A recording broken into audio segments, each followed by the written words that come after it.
gbogbo ẹ̀yin mùsùlùmí tẹ́ wà ní Nàìjíríà Ọlọ́run mẹ́ka lẹ́sìn tẹ́ bá ti gbọ́ kẹ́ lọ gbọ́ ọba àgbáyé ló sọ̀rọ̀. Go and read the Bible. Go and read that Quran by yourself. Àwa yóò sọ̀rọ̀ ilé wa o. Àwa yóò sọ̀rọ̀ ilé wa o. Ẹ̀sìn kan ò pé òye. Ẹ̀sìn kan ò pé káwa máa sọ̀rọ̀. Àwa yóò sọ̀rọ̀ ilé wa o. Àwa yóò sọ̀rọ̀ ẹbí wa o.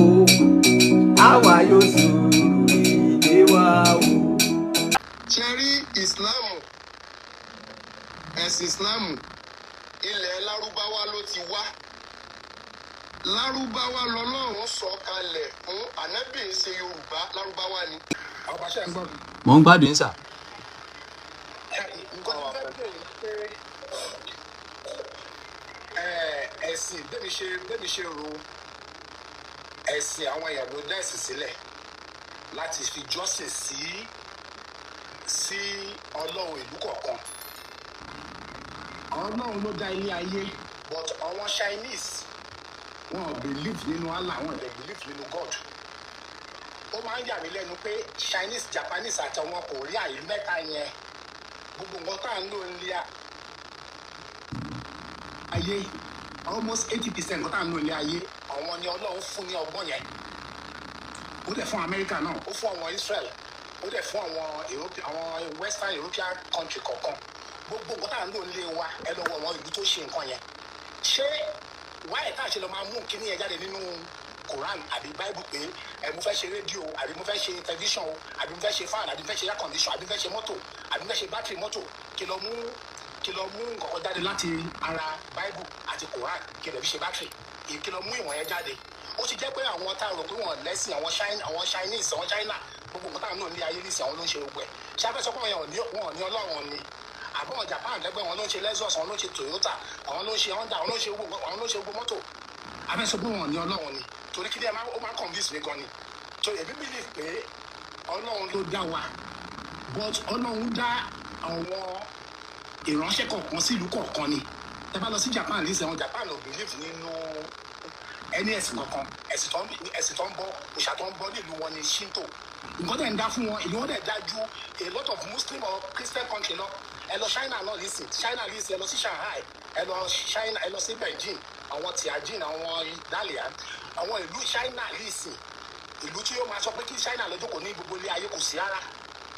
Ní ayé gbogbo nǹkan tá à ń lò nílé ayé, àwọn China ló ń ṣe nǹkan fún America lísìn, wọ́n kàn máa ń ṣe American spec ni. China ló ń ṣe nǹkan fún àwọn Dubai, àwọn Muslim world yẹn, China ló ń ṣe gbogbo everything. Ṣé a fẹ́ sọ pé àwọn tí wọ́n ka Quran tí wọ́n ka Bible tí wọ́n dẹ̀ tó yẹ pé Buddha ni òòṣà ló ń bọ Buddhist ni wọ́n, àwọn ṣe gbogbo nǹkan wa. Àáfàá lísìn ó máa ra mọ́tò tó máa ra kó ra mọ́tò Saudi, ó máa ra fóònù kó ra mọ́tò made in Saudi, ó máa ra kọ̀ǹpútà kó ra kọ̀ǹpútà made in Saudi. Ó ṣe jẹ́ pé gbogbo nǹkan tí àwọn tí Ọlọ́run fún ní ìmọ̀ gangan wọ́n ń ṣe ẹlẹ́sìn Christian àbẹ̀lẹ́sìn Muslim. Àwọn Christian tẹ̀lé even gan Israel gan ṣe Christian country. Ẹ bá lọ sí Israel lísìn almost 75% Israel Jù ni wọ́n. Muslim gan tó pọ̀ ju Christian lọ ní Israel, ẹ lọ wo lórí Google. So kí ni ẹ máa yà mí lẹ́nu pé ó ṣe jẹ́ pé àwọn tí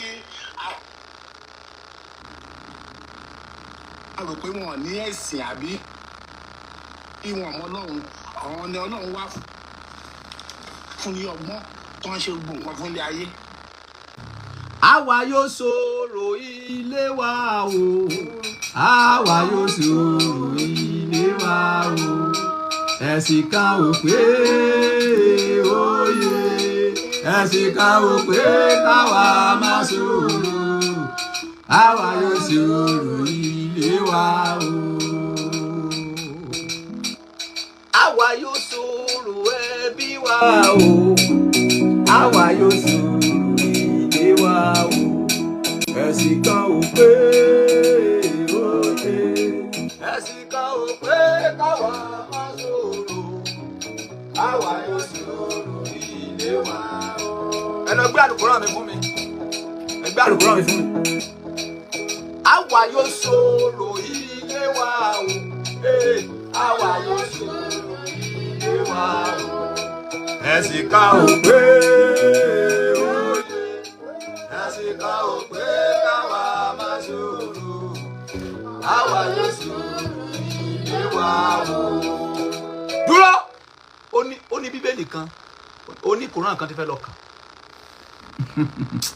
ó ní kùránì kan tí fẹ́ lọ kà wọ́n rántí kùránì yẹn náà alukuran 27:91 gba lọ sí kò ká ṣé wọ́n mọ̀ ṣe sí alukuran jẹ́ kí fele sí wọ́n máa rí súrátù alukuran 20 kíni 27 mo ka alukuran yẹn lánàá wọ́n dẹ̀ ti sórí ire pẹ̀lú alukuran tó lọ pè yẹn alukuran 27:91 lórí ọ̀rọ̀ ó ní nǹkan tó fẹ́ fàyọ nínú alukuran yẹn alukuran 27 alukuran verse 27 verse 91 alukuran chapter 27 verse 91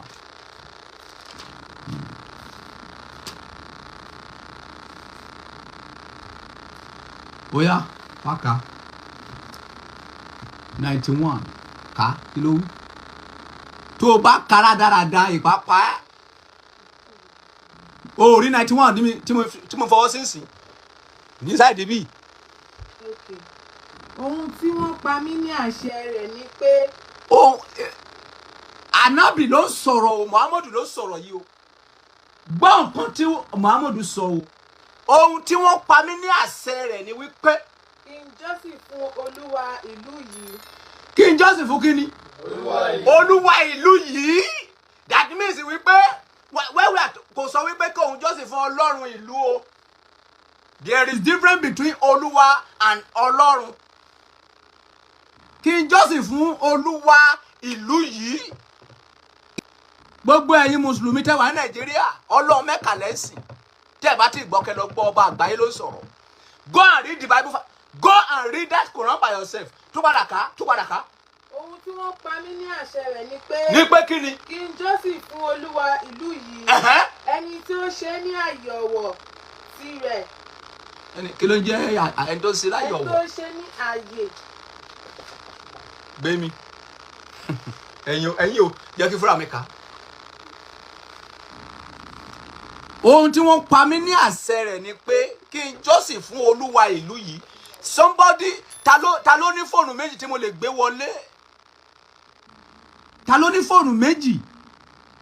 Ta ló ní fóònù méjì tí mo lè gbé wọlé tó lè bá mi kà ní English? Kó lè yé àwọn ènìyàn kí ọ̀rọ̀ tí mo sọ. Muhammadu ló sọ̀rọ̀ ní inú àlùkùránì nìyí. Verse kí nìyẹn 91. Ohun tí wọ́n pa mí ní àṣẹ rẹ̀ ni pé kí n jọ́sìn fún olúwa ìlú yìí. Ẹni tí ó ṣe é ní ààyè ọ̀wọ̀. That means wípé ìlú yẹn Ọlọ́run ṣe é ní ààyè ọ̀wọ̀. Tirẹ̀ sí ní gbogbo nǹkan. Wọ́n sì pa mí ní àṣẹ pé kí n wà nínú àwọn Mùsùlùmí. Àwọn wo ló pa láṣẹ? Ta ni olúwa ìlú yẹn? Ìlú wo? Question tẹ́ fẹ́ béèrè lọ ara yín nìyẹn. Ẹ̀yin Mùsùlùmí òdodo. Kì í ṣe ẹ̀yin tó jẹ́ wípé ẹ̀sìn ti bà orí yín jẹ́ mọ́ bá wí omi ò bá ẹ̀yin yẹn wí o. Ẹ̀yin tó jẹ́ wípé kò séde tó kàn yín kan àti wádìí òtítọ́ nǹkan tó kàn yín ni pé kẹsà àti jẹ́ Mùsùlùmí. Nǹkan tèmi ìwọ fúnra ìwọ tó fẹ́ lọ ká kíní yìí ìwọ tó lè lọ ká kò sí òlè pé kí ni wọ́n mean níbí what is the meaning of these verses? Kàbí àrí àfáà kan tó lè wá sókè tó lè wá túmọ̀ ẹ̀ fún wa TikTok dà níbí TikTok lélẹ̀ now yes now ẹ̀yin tẹ́ wà níbí ẹ̀yin tẹ́ wà níbí ta ló ní fóònù méjì tó lè wá bá wa kà ní English? I have only be oya ta ló wà níbí ta ló wà níbí tó ní fóònù méjì tó lè wá sókè kó bá mi kà lóyìnbó. This point tẹ́ ẹ bá mọ nǹkan tó túmọ̀ sí. Ohun tí wọ́n pa mí ní àṣẹ rẹ̀ ni pé kí n jọ́sìn fún olúwa ìlú yìí. Ẹ̀yin ẹ̀ lólúwa nílẹ̀ Yorùbá ni. Ẹ ní Ọlọ́run nílẹ̀ Yorùbá. Kí wọ́n lọ máa jọ́sìn fún Ọlọ́run Mẹ́kà àbí yíyọ Ọlọ́run Jerusalem. Mo ti jára mi ti pẹ́. Mo máa ṣẹbọ kú ni. Yẹ kí túmọ̀ ẹnẹ́kí díẹ̀. Mo máa jẹ bọ́kú níṣẹ́. ọjọ́ Sunday mo lọ ṣọ́ọ̀ṣì mo fẹ́ lọ jó.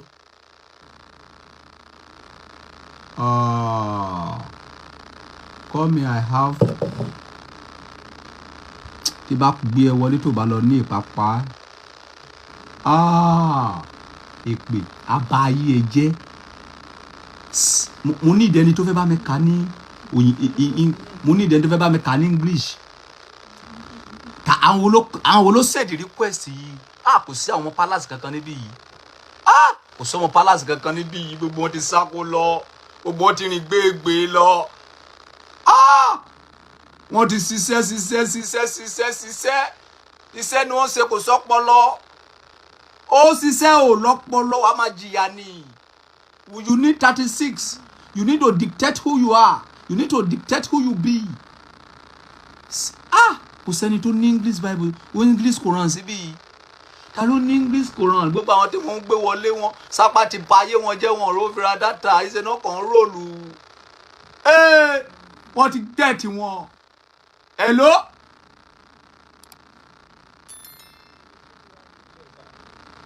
Hello? Hello, baba. Mo ń bọ̀. Mo ti ṣí Quran nìyẹn. English version. Ní sùúrù hold on. English version Elesin àbí? Al-Quran chapter 1 verse what? 91:27. Kí ló wí? No. No. Al-Quran 27 verse 91. 27 verse 91. 27:91. Yes, kí ló wí? I have only been commanded to serve the Lord of this territory. Dúró! Get to my territory. That means wípé Ọlọ́run ìlú kan làwọn ń pè lọ́lọ́run títí wa látijọ́ yìí. Ṣàngó! Àwọn arábìnrin ti gẹ́ẹ̀tì wá o. Ẹ tún padà ká ná. Ẹ tún padà ká. I have only been commanded to serve the Lord of this territory, which was made sacred. Ọbàtálá dáríjì mi. Ọbàtálá dáríjì mi. Dáríjì mi. Ọbàtálá dáríjì mi. Dáríjì mi. Mo bẹ̀bẹ̀ fún ẹ̀mí. Mo bẹ̀bẹ̀ fágbára. Mo bẹ̀bẹ̀ fún àṣeyọrí ayé mi. Ọbàtálá dáríjì mi. Dáríjì mi. Ẹ jọ̀ọ́ ẹ̀yin àfáà tẹ́ wà níbí, mo bẹ̀ yín tó Ọlọ́run. Mo ní ìdí àfáà kan kó wá sókè, mo fẹ́ béèrè question. Bóyá àwa lásìkà, ó ṣeéṣe kó má yé wa. Ẹ jọ̀ọ́ ẹ wá túmọ̀ Al-Quran ní fún wa. Question mi lélẹ́yìí, ta ló pa ní àṣẹ? Ta ni olúwa ìlú yẹn? Tún padà ká láti bẹ̀rẹ̀ sá. I have been commanded only to worship the Lord of this city, who has made it sacred, and to him belongs everything. And I have been commanded to be of those who have submitted. Kò sí àfáà ní comment section yìí ni. Ẹ jọ̀ọ́, mi ò fẹ́ àfáà tó núrọ̀gbọ̀n tí ò lọ́pọlọ o. Mi ò fẹ́ àfáà tó gbẹ̀sìn lórí o. A ò wá jà níbí o. Mi ò contradict yín o. We need somebody that can explain this Quran for us. And we need some questions. Please, sir, we need it. That Al-Quran chapter 27 verse 91. Yoruba sọ wípé ohun tí wọ́n pa mí ní àṣẹ rẹ̀ ni pé kí n jọ́sìn fún Olúwa ìlú yìí. Ẹni tí ó ṣe é ní ààyè ọ̀wọ̀. That means pé ìlú yẹn jẹ́ ìlú ọ̀wọ̀. Ìlú tiwa, ìlú gangan. Ìlú Yorùbá, ìlú rádaràda, ìlú rédèrèdè, ìlú jákujáku.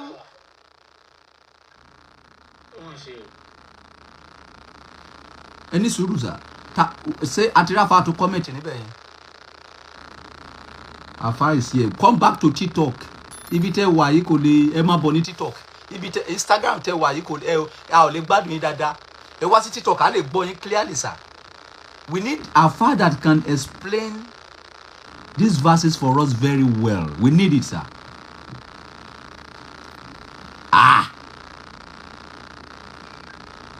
Kì í a ò fẹ́ ẹni tó máa wá síbi tó máa contradict o. Àti sọ láti jẹ́ kí lè túmọ̀ Bíbélì kí lè túmọ̀ Àlùkùránì nìyí. I want to know àwọn wo ló pàṣẹ fún Olúwa wo ló ń sọ nípa ẹ̀. Hello.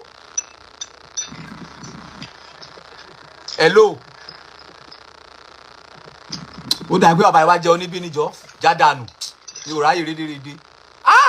Ẹ sì wá ń bì à ń sọ̀rọ̀ gidi ẹ wá ń jẹ oníbí kí ni tiwa pẹ̀lú oúnjẹ a ní gbogbo àti wọnú gbólópá àti sìnà Ọlọ́run ti ṣe tí mo ti jára mi láti 2022 2021 mo ti jára mi dànù tó bá jẹ́ bẹ́ẹ̀ ayé máa ti pa mí dànù mo ti sóògùn jóògùn mo ti jóògùn pa àwa ò jóògùn tiwa ní kọ́nà kì í ṣe pé a máa sóògùn ní kọ́nà mo fẹ́ lọ sí ṣọ́ọ̀ṣì ló jẹ́ mo fẹ́ lọ sí ṣọ́ọ̀ṣì mo fẹ́ lọ sóògùn ló jẹ́ mo fẹ́ lọ sóògùn.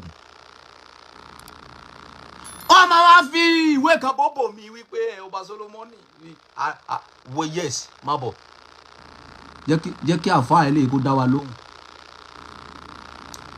kí àfáà ilé wa bá wa sọ ó yá now yes ẹ jọ̀ọ́ bẹ́ẹ̀ bá ti ń wọlé ẹ sí kámẹ́rà yín wàhálà kan ti ṣẹlẹ̀ níbi. ẹ wọ aṣọ kẹ̀dẹ̀ gbé kòrán ní ẹ ṣí àláìfù yìí pa ẹ double tap. Ẹ sí àláìfù yìí pa kẹ double tap ẹ̀yin èèyàn tẹ́ wà bí tẹ́ ẹ bá double tap ìpè máa pọ̀ ò tó inú ń bí mi inú ń ru mí bí nǹkan tí mo kà yìí ó ń touch brain mi ẹ double tap kẹ ṣí àláìfù yìí pa. Please we want to learn I want to learn. Mo ní kó double tap wọn double tap káwọn èèyàn wọ̀nyí mo ní kó ṣí àwọn ṣíà.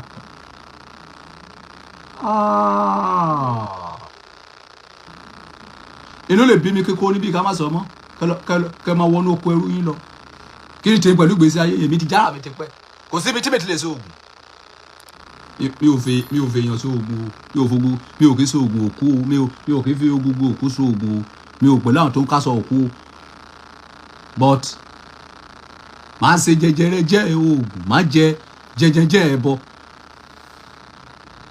pẹ̀lú ìwọ tí mo tún wá kà yìí wo Àlùkùránì ẹ bá mi kọ́ sẹ́gbẹ̀ẹ́ níbí ẹni àfà tó bá wá síbí yìí ó máa dáhùn question yìí Àlùkùránì chapter kíní kọ́ sínú ìwé kò lẹ́sẹ̀gbẹ́ níbí ó gbọ́dọ̀ wà lẹ́gbẹ̀ẹ́ mi níbí mo fẹ́ mọ ìtumọ̀ Àlùkùránì I want to know the meaning of that word I want to know the meaning ṣé ẹ ti dé sà. Bẹ́ẹ̀ni sà. Ṣé Àlùkùránì yìí wà lẹ́gbẹ̀ẹ́ yín. Bẹ́ẹ̀ni súrà wo. Súrà 2 Kòsós.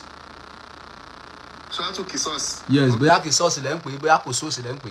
That is Àlùkùránì chapter 27. 27. Okay. Verse 91. Surati and Anam ni o. Suratu Anam. 26 ni ẹ. 27 ni o. 27 verse 9. Yes, 27 mo ti ṣe. Verse 91 ó yá ẹ kà lọ́dọ̀ yín kẹ́ tó máa fún wa. Fast kílẹ̀ pé. Verse 91. Verse 91. Okay. Mo ń bọ̀. A ní kẹ́ double tap pa ẹ̀gbọ́rọ̀ ni.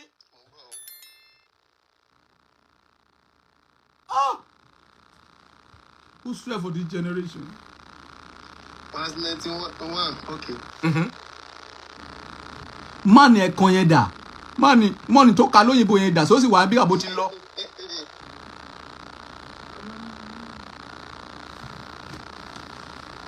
Ṣé ẹ ti rí àbẹ́ ẹ ti rí? Mo ti rí. Ó yá ẹ kà. Ṣé kí n kà ni? Ẹ lè kà ní Lárúbáwá ká ìtumọ̀ ẹ̀ fún wa. Kí n bu tírà jẹ. Ó yá time is bàbá yá àṣeré inú bí mi. Bismillahirrahmanirrahim. Innama umiritu an abda rabbi azali baladati alladhi haramaha wa lahu kullu shay'in wa umiritu an akuna minal muslimin. Ó yá kí ni mí ni nǹkan tẹ́ ka yẹn ẹ túmọ̀ ẹ̀ fún wa sà. Ó ní innama umiritu an abda rabbi azali baladi. Ó ní ohun tí wọ́n pa mí láṣẹ rèé pé kí n jọ́sìn fún Olúwa ìlú yín. Ìlú àwọn wo? Kí n jọ́sìn fún Olúwa ìlú yìí sorry. Ìlú wo? Ìlú tí gbogbo wa wà sọ́tọ̀ọ̀tọ̀ sá ṣùgbọ́n Mẹ́kà náà ni. Okay. Láti fi ṣàpèjúwe. Okay. Ta ló pa àṣẹ yẹn sà? Ọlọ́run ọba. Ta ni olúwa ìlú yẹn? Ọlọ́run náà Ọlọ́run gbogbo ìlú Mẹ́kálukú sá. Ẹ má bínú sà o, ṣé mọ̀ pé ìgbà tẹ́ fẹ́ kàwé yẹn Muhammadu ló ń sọ̀rọ̀ níbẹ̀ yẹn. Ó ní apamí ní àṣẹ ẹnìkan ló pa láṣẹ yẹn àbí? Bẹ́ẹ̀ni. Wípé kó jọ́sìn fún olúwa ìlú yìí ó ti jẹ́ èèyàn méjì. Ẹni tó pa láṣẹ yẹn ọ̀tọ̀ ni. Ẹni tó ń sọ pé kó jọ́sìn fún yẹn ọ̀tọ̀ nìyẹn. So ta ni ó pa wọ́n láṣẹ yẹn? Ta ló lúwa yẹn sà? Ọlọ́run ọba adẹ́dàá náà ni sà. Ni lẹni tó pa bàbá yẹn láṣẹ. Bẹ́ẹ̀ni. Ta wá lolúwa yẹn? Ọba. Ọlọ́run làwọn mọ̀ rí di lọ́lọ́run. Ọlọ́run àfáà torí pé ẹjọ́ lóòótọ́ mo ṣẹ̀ṣẹ̀ hàzẹ̀ sí pálásì o. Ọba ẹ jẹ́ kí n tú ẹgbọ́n mi ẹ jẹ́ kí n tú. Ẹ má kì í ṣe títú là ń sọ sà ẹ fi títú sílẹ̀ torí títú yẹn lẹ fi ń gbá wa. Mi ì tí lọ síbi títú question lèmi béèrè. Sẹ́rí tábà ti débi question tábà ti débi key a gbọ́dọ̀ mú apaminias ẹ jẹ́ kí ká fún yín ní Yorùbá. Woman tó ka English yẹn dà tó ti lọ ni. Ó ní ohun tí wọ́n pa mí ní àṣẹ rẹ̀ ni pé ohun tí wọ́n pa mí ní àṣẹ rẹ̀ ni pé that word ohun tí wọ́n pa mí ní àṣẹ rẹ̀ definitely kì í ṣe nìkan gan ló pàṣẹ fún. Ohun tí wọ́n kì í ṣe nìkan. Ohun tí wọ́n pa mí ní àṣẹ rẹ̀ ni pé kí n jọ́sìn fún olúwa ìlú yìí kì í ṣe ìlú wa. So now ta ni ó pa wọ́n ní àṣẹ yẹn? Ta ni olúwa ìlú yẹn? Ìlú wo? Ṣẹ́rí àkọ́kọ́ Ọlọ́run ọba tiwa àwa máa ń dà á pè ní a máa ń lo ẹ̀fọn ni. Ohun tí wọ́n pa mí láṣẹ rẹ̀ ni pé kí n jọ́sìn fún olúwa ìlú yìí meaning that pé olúwa tó ní ìlú Mẹ́kà yìí. Hello sir. Yes sir. Ọlọ́run ló pa láṣẹ àbí? Ọlọ́run ni àwọn màláíkà ló máa rán sí bá a ṣe gba àánú àlùkùránì nìyẹn. Mi ò ní bẹ́yìn ṣe gba ti yín nìyẹn ṣùgbọ́n àwọn àjẹ́ mùsùlùmí láti gba ti wọn náà kúránì. Mi ò bá yín jiyàn sà, mi ò bá yín jiyàn. Nǹkan tí mo try àti sọ ni wípé ẹni wọ́n máa ń lo wọ́n fún àgbàlagbà àbí fún ẹni tó bá níyì. Òkè ká gbà pé Ọlọ́run ni ẹni àkọ́kọ́ yẹn tó pa láṣẹ yẹn. Táwa lolúwa yẹn. Olúwa ló máa rán Jìbìrìlù yẹn jẹ́ Gabriel sànẹ́bì wípé ṣe báyìí torí gbogbo kùránì náà Jìbìrìlù ló mú wá fànẹ́bì. A jẹ́ wípé ẹ wo point tó wà níwájú ẹ o. Olúwa ìlú yìí ló pé o. A jẹ́ wípé Mọ́kà nìkan lọ́lọ́run dá òkè ilẹ̀ Yorùbá ò pẹ̀lú o. Ṣé rí tá a bá wo ọ̀rọ̀ kùránì nígbà tí gbogbo kùránì látòkè délẹ̀ àwọn ará Mẹ́kà lọ́lọ́run bá wí náà. Òkè wọn bá wa Yorùbá wí. Ṣé nígbà tí ojú ńlá ó nígbà tẹ́sìn dé ilẹ̀ Yorùbá náà ṣé tá à ń ṣe tẹ́lẹ̀ ní ẹ̀sìn wa ni ẹ̀sìn wa kọ́lẹ̀sì lárúbáwá mú wá fún wa nìyẹn. Aláwùdà níbo láyé lálá wà níbo ní Ṣàngó wà níbo l'Ọbàtálá wà látijọ́ yìí kàbí kí lọ gbó ṣọ́ọ̀ṣì mi ni. Mà dùn mí o mo dẹ̀ ti ń rún owó sí ṣọ́ọ̀ṣì dáàdì mi gan o mo ti ro owó sí ṣọ́ọ̀ṣì dáàdì mi o.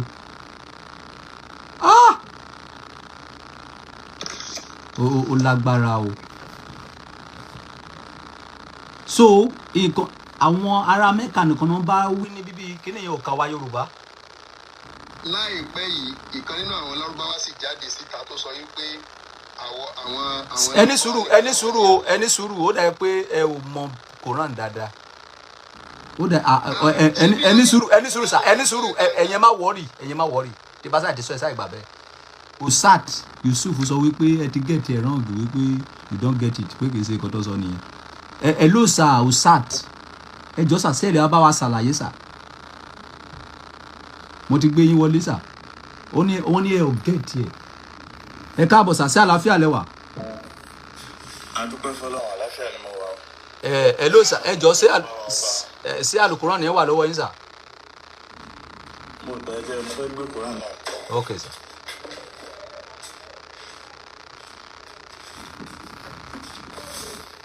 Kùránì kí ni ẹ pè torí mo ṣẹ̀ṣẹ̀ join ni ẹ má bínú o. Alukoran 27 verse 91. Suratu Nahali àbí Namli. Namli kọ́ mò ń bọ̀ o. So aya 26 sura 26 mò ń bọ̀ ẹgbẹ́ tó. Mo ti rí Suratu Nahali aya kílẹ̀ pé.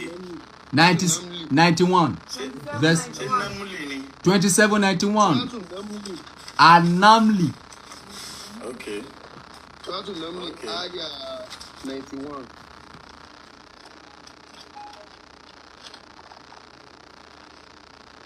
Mo ń bọ̀ ẹ jọ̀ọ́.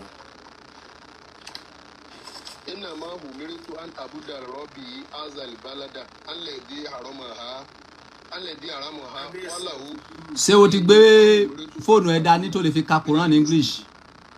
Mo gbé dání ọba àṣírí nǹkan ní English. Ṣáà ìwà ń bẹ̀ máì tí sọ̀rọ̀ jẹ́ ká kọ́kọ́ gbọ́ ti bàbá yìí náà kọ́kọ́ ka tiwọn náà. Ṣé ẹ ti rí Ustaz Yusuf? Ẹ bá mi kà náà mo sì mi sì débẹ̀.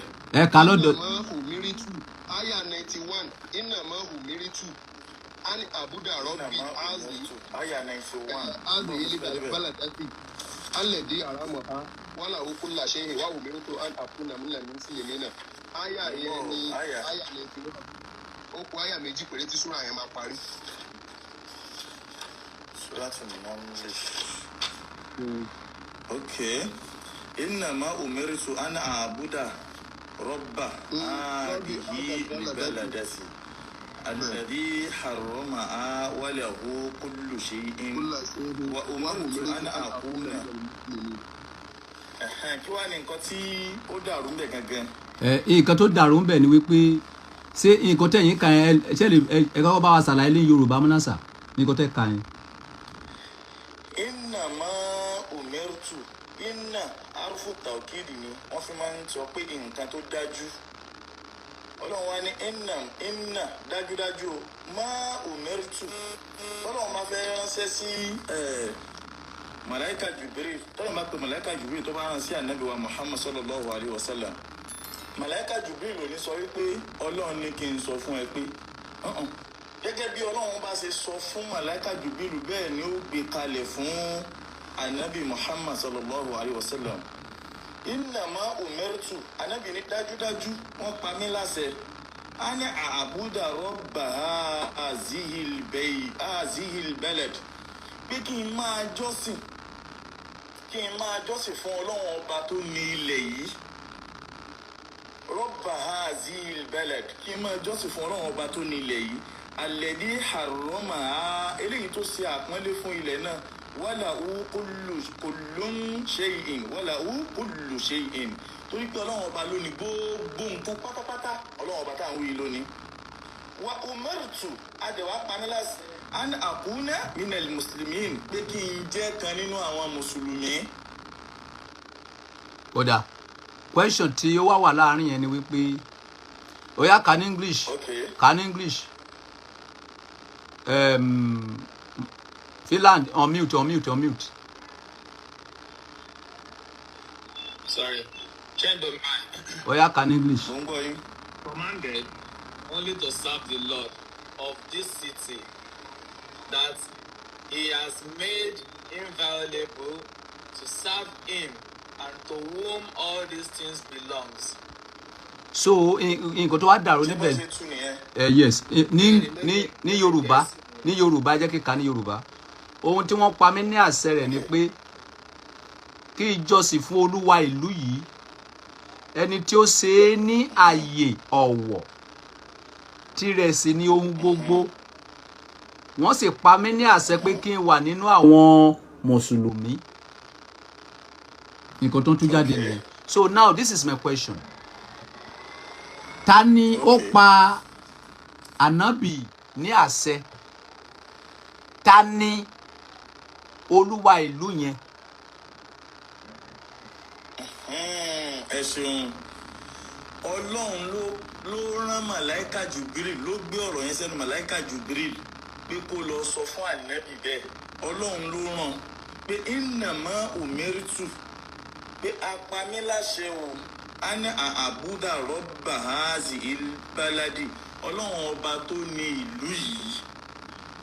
Láwọn tó ń translate ọ̀rọ̀ nígbà míì kálukú bọ́pọlọ rẹ̀ ṣe mọ bó ṣe mọ̀ ni wọ́n máa ń gbé kalẹ̀ àti ibi tí ọpọlọ orí wọn bá yí sí tó bá yí lọ sí. So bí mo ṣe gbé kalẹ̀ nìyẹn. Hello sir. Tá a bá tu ní èdè Arabic béèyàn ṣe ń gbé kalẹ̀ ńgbà míì kò túmọ̀ ní èdè Yorùbá.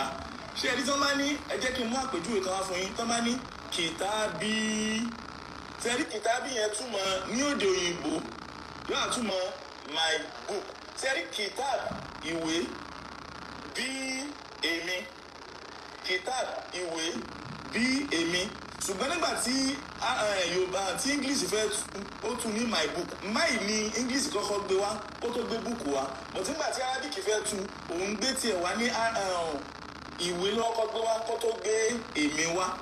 So bí wọ́n bá ṣe kọ́ àwọn tí wọ́n translate Yorùbá yẹn bí wọ́n ṣe kọ́ bí ìtumọ̀ rẹ̀ ṣe bó ṣe rí pọnran gandan ni wọ́n ṣe kọ́ wípé àfẹ́ dàrú mọ́ lójú ṣùgbọ́n tó bá nímọ̀ nípa Al-Qur'ani yóò mọ̀ wípé báyìí ni ó ṣe yẹ ká tu. Ok. Ó ṣe wípé bó ṣe gbé wá ní pé òun kàn sọ túmọ̀ fún ilé ẹ̀kọ̀ọ̀kan. Hello sir. Mo gbádùn yín gan. Question mi ẹ ò tí ì dáhùn. Question kan ni mo sì dáhùn question mi ẹ tí ì dáhùn ẹ. Ni mo sì dáhùn bẹ́ẹ̀. Bẹ́ẹ̀ ni mo ní question méjì ni. Ta ni ó pa ànábì wa ní àṣẹ? Ta ni olúwa ta wá ní olúwa ìlú yẹn? Ẹ ṣeun à ń pe kinní kan ní sharutu wali jawab nínú kéwú ṣé ń gbọ́ ó ní innama umirtu apamiláṣẹ o ṣé ń gbé kò tí ì dárúkọ ẹni tó pa láṣẹ ń bẹ̀ yẹn innama umirtu kò tí ì dárúkọ ẹni tó pa mí láṣẹ ó ní ani àbúdà rọ́bà hazal bayt pé kí n máa jọ́sìn fún ẹni tó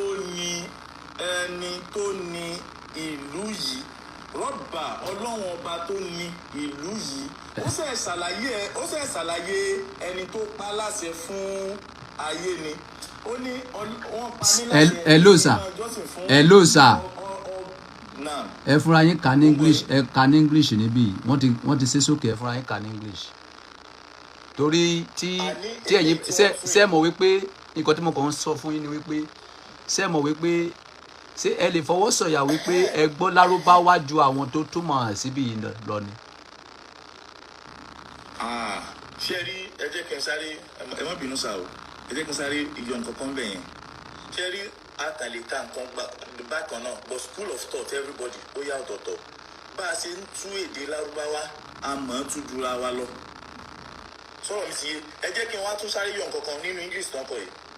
I have been commanded only to serve the Lord of this city because we Muslims believe that. ṣé àmọ̀ pé tẹ́ bá wo iwájú yẹn ó ní wàláhù kulli shay'in òun ló ní gbogbo nǹkan sẹ́ni this kulli shay'in means he owns everything is that living things or non-living things he owns everything so àwa believe pé ọlọ́run Allah ló ní gbogbo nǹkan àtèmi àtẹni tó ń sọ̀rọ̀ àti tí mo ní àti tí mi ò ní so Since ọ̀rọ̀ ti ń sọ fún wa pé he owns everything yẹn, ó ti ń rí fún àsọdọ̀ Ọlọ́run ọba tó dá gbogbo wa. Finland ṣé o ní question tó fẹ́ bèrè.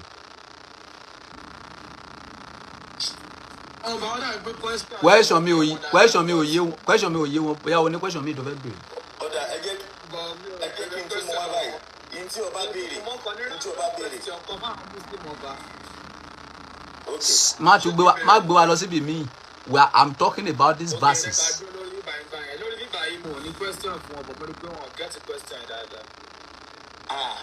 Ọ̀dà ṣé kí n tún ṣàlàyé yẹn kí n tún mú example mi wá bóyá ẹ lè get mi. Ẹ jẹ́ mú example. Sẹ́rí kì í ṣe example la ní ìdí kó tá a ní ìdí níbí ni wípé Ọlọ́run yẹn méjì ni ẹni tó pa láṣẹ ọ̀tọ̀ ni. Ọlọ́run tí wọ́n ní Ọlọ́run tí Olúwa wọn ò tẹ́ bá wo verse 2 tẹ́ bá wo wọn ò pé lọ́lọ́run Lord. There is difference between Lord and God. Lord ni Olúwa ìlú yìí. Mo fẹ́ bèrè kíní kan sà. Níbo ló ti dárúkọ Ọlọ́run àkọ́kọ́? Níbo ló ti dárúkọ ìkejì? Lákọ̀ọ́kọ́ kò dárúkọ anybody ó ní wọ́n. Lẹ́ẹ̀kejì ó wá fi kíìsì wípé wọ́n ní kó máa sìn kó máa jọ́sìn fún Olúwa ìlú yìí. Ó ṣe wá mẹ́sàn ẹni tó ràn gangan. Ṣé rárá ọkọ yẹn ìnàmọ́ wọ́n pa mí láṣẹ lórí. Ó wá ní ẹjẹ́ ń sọ ẹni tó pa mí láṣẹ yẹn o. Òun ló ní gbogbo nǹkan. Wàhálà ó kú. Ṣé Lord question ti fẹ́ bèrè lọ́wọ́ yẹn ṣé Lord àti God say the same thing ni. Àwọn òyìnbó ló nìyẹn. Ní English ní Yorùbá náà ní Yorùbá wọn ò lo Ọlọ́run fún. Bẹ́ẹ̀ni. Olúwa náà lò fún. So Olúwa ìlú bo and then wọ́n ní ẹ má gbàgbé pé wọ́n kọ síbẹ̀ pé only this city only Lord of this city that means wípé ìlú yẹn. Ọlọ́run ti ò dáa fún yín wàláhì mo ń gbádùn yín dáadáa. Ṣé rí èdè language ló fẹ́ mú controversial wá ń bẹ̀ yẹn. Ṣé rí language Olúwa àti Ọlọ́run. Ṣé ẹ rí Ọlọ́run wọn kì í lò fún anything than creator which is Ọlọ́run tó dá gbogbo wa but Olúwa wọn a máa lò fún èèyàn gangan. Ṣé ẹ pé Lord a máa ń pè kankan ní landlord Olúwa tó ní ilé landlady ẹni tó ní ilé lóbìnrin so Lord yẹn my Lord a máa ń lò fún àwọn tó wà ní kí náà korúkọ wọn àwọn adájọ́. So Lord yẹn is general. A lè lò fún èèyàn, a lè lò fún Ọlọ́run. But God nìkan la lè pín sí méjì. Àwọn tí wọ́n ń tú yẹn, nǹkan tí wọ́n tú sí nìyẹn. Ṣé ẹ ti get me? So in táwọn fi lo Lord yẹn, God ló yẹ kó wà ńbẹ̀ because it's not Lord, it's God. Ṣé ẹ ń sọ fún mi ṣe wípé Ọlọ́run ó ní ìlú kan personally? Kò túmọ̀ eléyìí tó sọ ń bí báyìí sá. Tẹ́ ẹ bá wò ó dáadáa. Kò túmọ̀ ìlú kan. Ẹ gbọ́ ẹ jẹ́ ká tó padà ká I have been commanded only to serve the Lord of this city. Ṣé Ọlọ́run ní ìlú kan personal ni? But only. Ẹ sùúrù. Power resta. Inna ma humuritu an abuda rabbi azza balagati. Alladhi wala kullu shay'in wa humuritu an akuna minal muslimin. Ẹ ṣeun tí ẹ mọ̀ pé ńgbà tó sọ wípé rọ́bà á zì yí lìbáládátì ó ní kí n máa jọ́sìn fún Ọlọ́run tó ní ìlú yìí kó sọ pé this son only kò fi only sí then ó tún wá ṣàlàyé síwájú ó ní rọ́bà á zì yí lìbáládátì àlẹ́bí èyí tó ṣe wípé tí ẹ mọ̀ kò dá dúró mẹ́ yẹn. Ó dáa sá ẹ bá wa ẹ ṣeun sá ẹ bá wa hold on díẹ̀ sá ó yá Mustapha ó yá. Ẹ wá sá.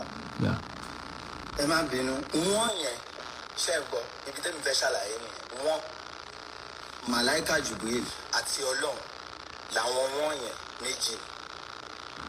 Ṣé ń gbọ́ mi? Wọ́n Ọlọ́run ló pa Màláíkà Jibril láṣẹ pé kó lọ sọ fún Àná Muhammad. Wọ́n yẹn ń sìn lọ́dọ̀ àwọn àgbàlagbà lọ́dọ̀ àwọn elédè méjì ni wọ́n máa ń lò nílò respect ni wọ́n pa á láṣẹ pé kó lọ jọ́sìn fún ọba tó ní ìlú yìí, ìyẹn ìlú Mọ́kà. ṣé ọba tó ní ìlú yìí, ọba Mẹ́kà náà ń sọ̀rọ̀ nípa ẹ̀yìn àbí? Ọba tá à ń sọ̀rọ̀ yìí ń sìn. ẹ jẹ́ kó fúnra wọn dáhùn. ṣé ọba Mẹ́kà náà sọ pé kán lọ jọ́sìn fún? Ọlọ́run.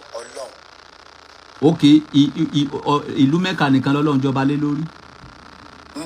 Gbogbo ìlú ni. Ìgbà tó yá sí pé ìlú Mọ́kà ní àná Muhammad wa. ó máa pè mí kí lọ máa sin Ọbàtálá tèmi o. ó dá ẹ jẹ́ kí àwọn àfáà dá yín lóhùn.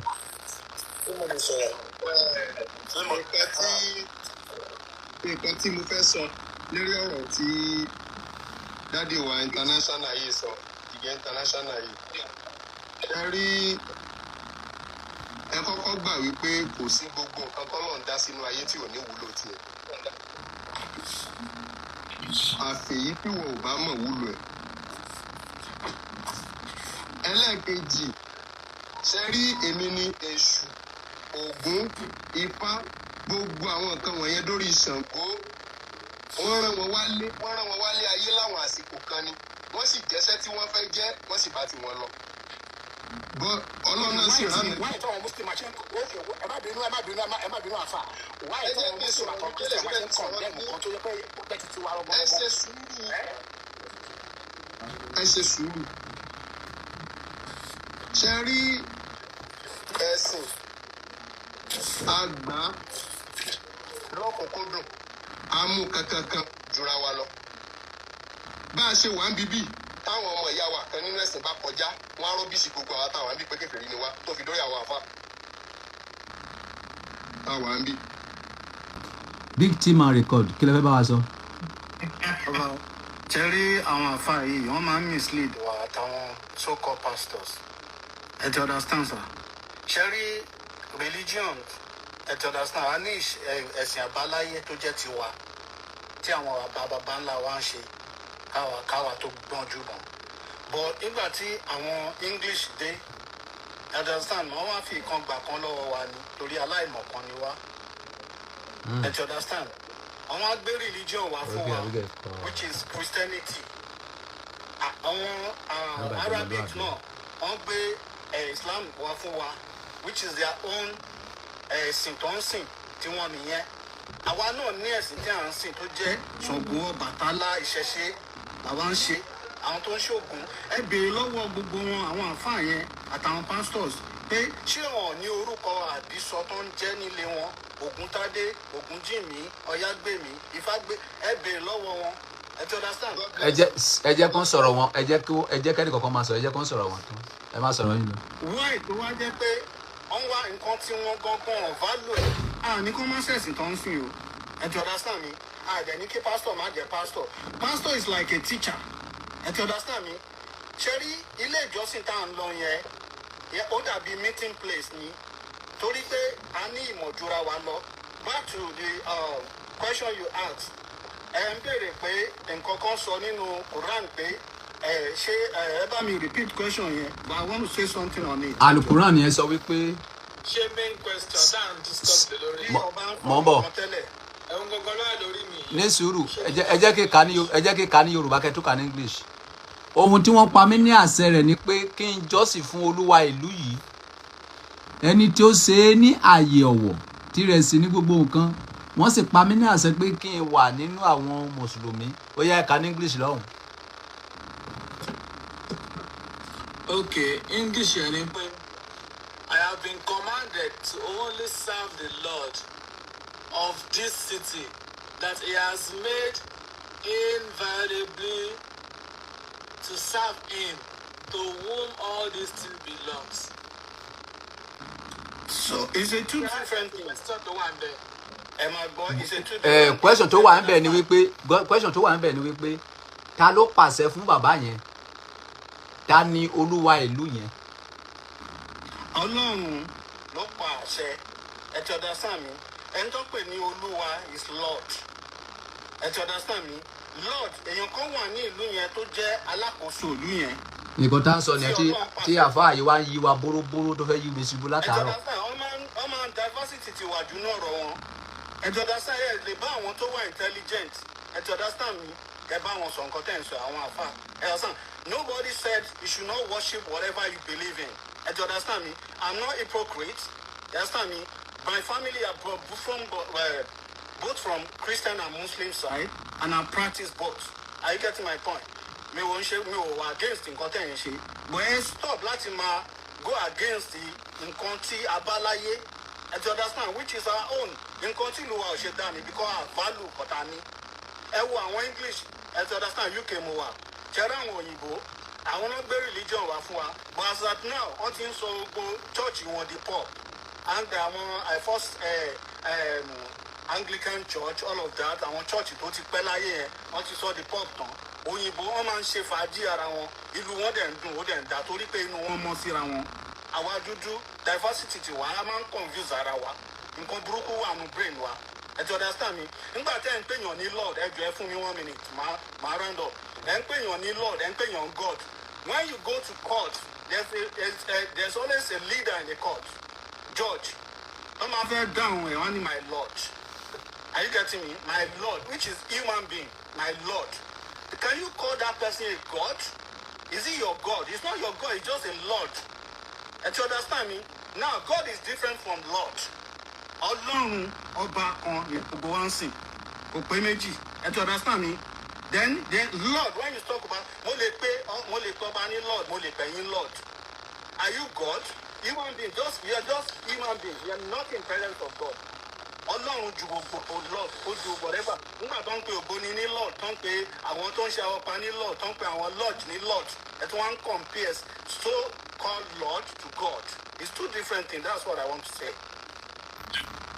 ẹ jọ̀ọ́ ẹ jẹ́ kí mi náà sọ sí ọ̀rọ̀ yẹn ṣẹ́ni number one firstly mo fẹ́ sọ̀rọ̀ nípa brother tí wọ́n bọ́lẹ̀ yẹn pé àwọn tó jẹ́ China wọ́n máa ń ṣe nǹkan ẹ jẹ́ ọkọ̀ mú point ẹyọkan yìí jáde náà point ẹyọkan yìí kí gbogbo wa tá a wà nínú ilé yìí ká mọ̀ ọ́ dájú láti ní ìlọ kéèyàn kírun dọ̀tún la mẹ́wàá kó o gba àwẹ̀ di next year Ọlọ́run ò sọ wípé ìrun yẹn àtàwẹ̀ yẹn máa sọ ẹ́ dolówó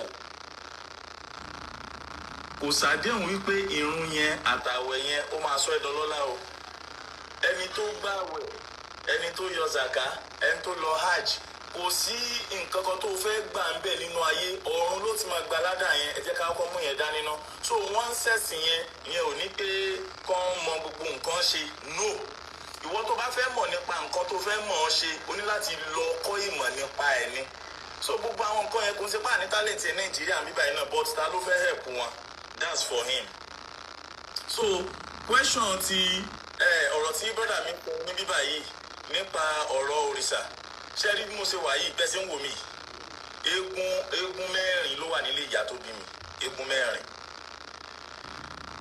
ìyá mi presently she's a Christian and bàbá mi is a Muslim so kíní yẹn àdẹ ní problem kankan nínú wa èmi dẹ̀ jẹ́ àfà èmi tí wọ́n bí jẹ́ àfà torí pé bàbá tó bí bàbá mi àfà ní gbogbo wọn so Ọlọ́run gbé kíní yẹn dìde látara tèmi ṣé ń gbọ́ so mi ní issue pẹ̀lú gbogbo yẹn kọ́ la need so ọ̀rọ̀ ẹ̀sìn ọ̀tọ̀ ọ̀rọ̀ ìtàǹtù yẹn ọ̀tọ̀ ṣé rí ọ̀rọ̀ òrìṣà wà nílẹ̀ Yorùbá kí wọ́n tó mú ẹ̀sìn wá so òrìṣà wà àwọn tó ń sin òrìṣà ní Mẹ́kà náà wọ́n wà kó tó di pé ànábì débẹ̀ so ìyẹn ò ní kò rújú rárá so ọ̀tọ̀ ní ẹ̀sìn ọ̀tọ̀ ní ìmọ̀ nípa nǹkan tó lọ́n fún yín mọ̀ àti pé tẹ́ bá tún wá mọ ìmọ̀ yẹn ṣé ẹ ti rí ẹni tó fẹ́ help yín lórí ẹ̀ so èmi ò ń discriminate I have no issue with that èmi ò dẹ̀ kí n dúró níbi tó ti ń sọ̀rọ̀ ẹ̀sìn ẹlẹ́yàmẹ̀yà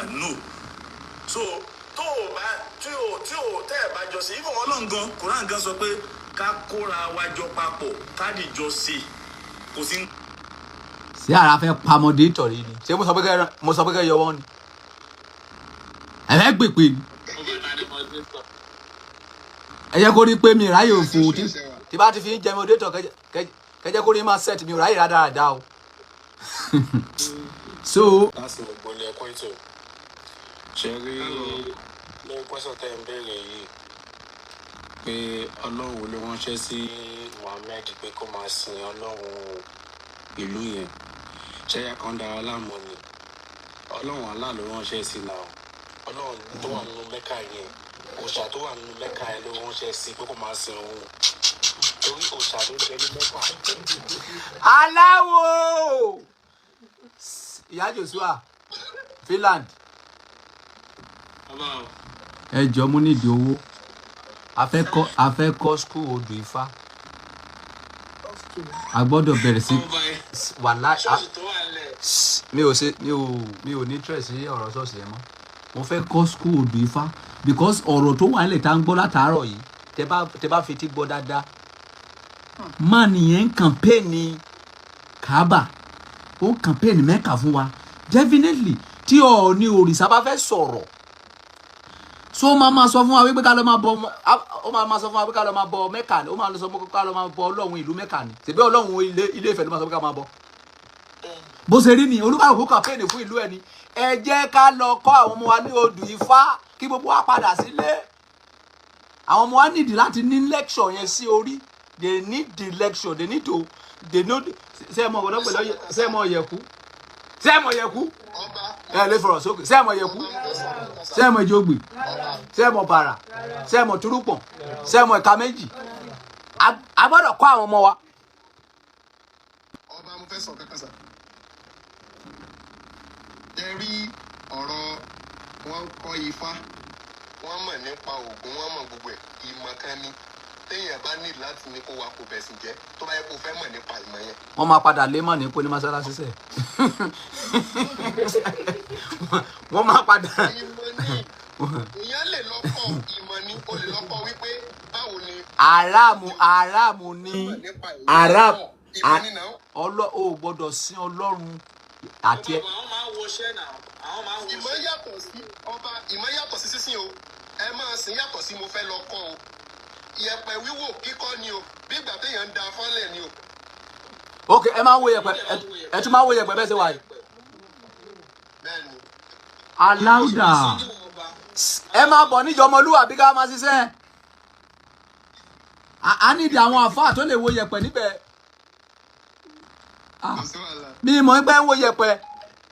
ọba ẹ̀rí pé tàlàwà ni wọ́n ní àwọn sínú ilé. no palace ló wà o ó pẹ̀lú àwọn palace.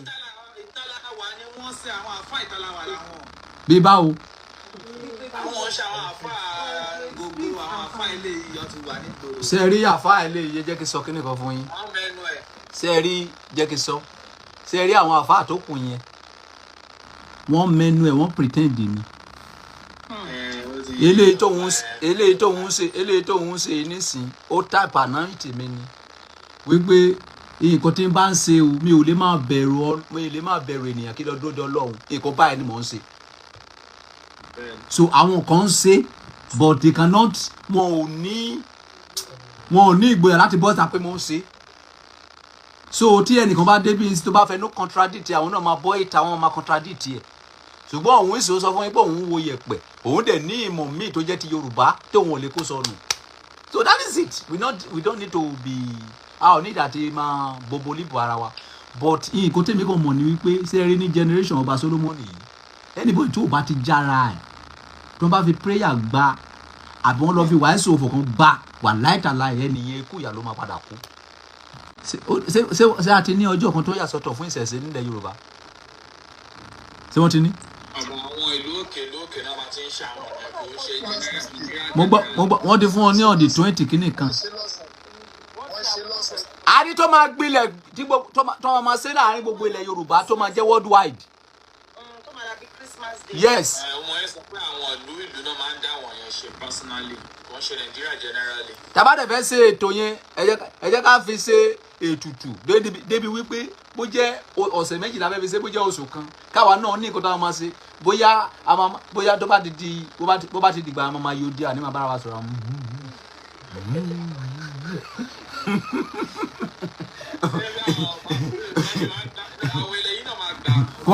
kò sọ a lè gba ẹ̀wẹ̀ tiwa gbọ́dọ̀ yàtọ̀ sí ti wọn. a ò bàbá wọn la jẹ́ náà ṣe bọ́ ọmọ wọn a ò gbọ́dọ̀ kọ́ èsè wọn ìtiwa gbọ́dọ̀ yàtọ̀ a ò gbọ́dọ̀ kọ́ èsè wọn. lè gbàwẹ̀ ọba ẹ̀yin ò lè gbàwẹ̀. Ó lè já sí pé nǹkan tí wọ́n máa fi sílẹ̀ ni pé bóyá táìmù ìgbà tí wọ́n bá ṣe yẹn bóyá wọ́n máa sán ìmọ̀ káàkiri mórí káàkiri wọ́n fi mọ̀ pé wọ́n wẹ̀. No, ajẹ́ ká fi ṣe báyìí, má yẹ ká fi ṣe mọ́. Ajẹ́ ká fi ṣe pé lákòókò yẹn èèyàn gbọ́dọ̀ máa ṣe, èèyàn gbọ́dọ̀ máa rúbọ. Àbí kò yé yín? Máa ń bọ̀ àìká mọ̀ pé ẹni tí rúbọ abẹ́ni rúbọ lọ́wọ́. No, gbogbo ṣé mọ̀ pé àwọn mùsùlùmí tó bá ti ń ṣe kinní wọn, ṣé mọ̀ pé àṣehàn ni wọ́n máa ṣe lórí tánì tá máa mọ̀ kó ń gba ẹ̀wẹ̀ ni. So everybody náà wọ́n máa wá sórí tánì tó wọ́n máa fún àwọn èèyàn ní nǹkan. Bó jẹ́ 100,000 give